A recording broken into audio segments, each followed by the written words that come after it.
We're talking about 6 things that I wish I knew in my 20s. I probably would not have listened to these things when I was in my 20s, because when you're in your 20s, you feel like you're invincible and you feel like you'll never die. Nobody that you love will die. Nothing can happen to you. You can't be touched. And that's the feeling that I miss. It's a pretty good feeling because you are kind of delusional about how life is, and it's not so real. If you take these 6 things to heart and you really understand these things and you're in your 20s, I think it's going to really put you in a good position to excel in your 30s. You may not see all the benefits of what you're doing in your 20s because you're building yourself up as a foundational decade. In your 30s and your 40s, you're going to be happy that you listen to your boy. Alright, so number 1, put down the drugs and the substances. Your future self will thank you for this. When you're in your 20s, your brain is still developing. And if you have ADHD like me, your prefrontal cortex is not going to be developed until you're 31. My brain just turned on like a year or 2 ago. And I'm fortunate that I was given some good advice by the older folks. And I did listen to that advice. Go to school, prioritize yourself, like take care of your financial future. Like I did that stuff. But I was a hard-headed and a stubborn person in my 20s. Fortunately, I went to school and I educated myself. But if you do drugs in your 20s, you will realize that drugs are the fastest way to regulate your emotions and to not have to feel what you're feeling, which is a dangerous thing, because when you realize that, oh, I can do something and not have to deal with my negative emotions, you tend to want to go back to the thing and over and over and over and over and over again. And now your body knows and your mind knows, okay, if I catch myself in a bind, like if I'm dealing with some difficult emotions and I don't want to deal with these things, I could do this, I could drink, I could do that. And that feeling will be completely gone. And that is true. Unfortunately, that is going to suppress your negative emotions, which is why you're doing it. However, negative emotions are our biggest catalyst for change. Number 2, regulating your emotions is a priority life skill. I put priority there because that's a very important word. We have a lot of different life skills that we should be cultivating. You should know how to swim. I can't swim, but that's besides the point. You should know how to read. A lot of folks can't read. You know, people aren't literate. Some people don't know how to do their taxes. There's a lot of different life skills that you need. Learning how to regulate your emotions is something that we're not often taught in those formative years. We're not taught that in middle school or high school. I don't know why. They're teaching us that if we don't learn cursive, we won't go to 6th grade. All this BS to make us afraid. How about you teach me how to regulate my emotions, so that way I can be a functioning adult when I get to 22, 25, 28. Learning how to regulate your emotions will save your life.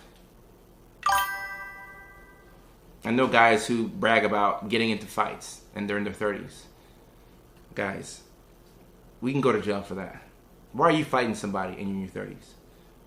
Or at any age at all.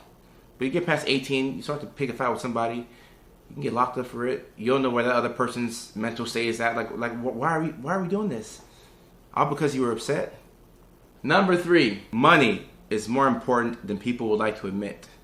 Your autonomy is tied to it. Money is more important than people would like to admit.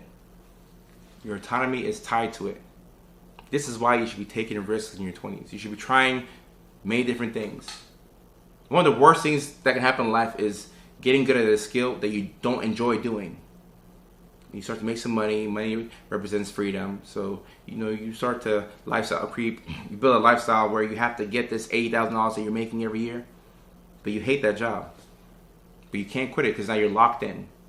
You're 22, 23, 24. You have your whole life ahead of you, but you feel like, oh, this is a lot of money. Like, I need this because if I go backwards in lifestyle, then I have to listen to my parents, go live with them. We have to be trying a lot of different things. Money is important. And people always say, money doesn't buy happiness, and that is true. That's facts. That's 1,000% true. However, the lack of money damn sure guarantees unhappiness. You just need to have money to not be unhappy. Number 4, pain is your body's natural GPS system. You gotta pay attention to it. You have to pay attention to the pain. My sister called me 2 days ago and she asked me how I was doing. I said, I'm doing amazing. Life is outstanding. She was like, oh wow, a lot of great things have been happening for you. I'm so happy. I said, a lot of great things happen for me regularly, yes, but I've been going through a lot of pain, but I'm seeing things that I never saw before. And that's one of the biggest reasons why I'm grateful for the pain. I used to hate the pain. I used to hate rejection. I used to hate uncomfortable feelings. But now, whenever I feel this discomfort, this visceral feeling where I'm like, damn, something is off. Like something is off. I don't know what it is, but something feels like it's off. I don't know what it is, but something's not right. And oftentimes, you don't know what's wrong. You just know that something is not in place. And that's what pain is here for. It's supposed to guide you to where you're supposed to go to. Number 5, indecision and doubt will slow your progress. Indecision is an involuntary decision to stay the same. If you're indecisive, you are making a decision. You're making a decision to do nothing. It's better to fail and know why you failed than to just stay there stuck and not do anything. Indecision, doubt. Anytime you're chasing something that's great, something that's larger than life, you're going to have to step forward without knowing what's there.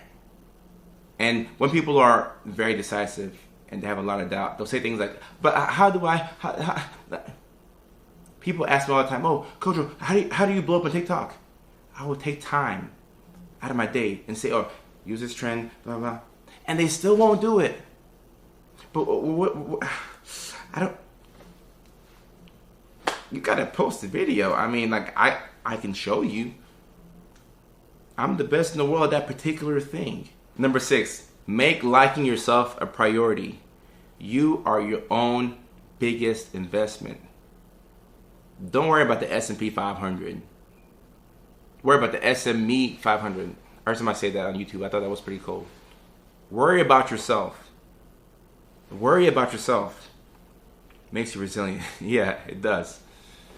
Worry about yourself. Worry about yourself. If you don't like yourself, people can't really like you. You've got to like yourself.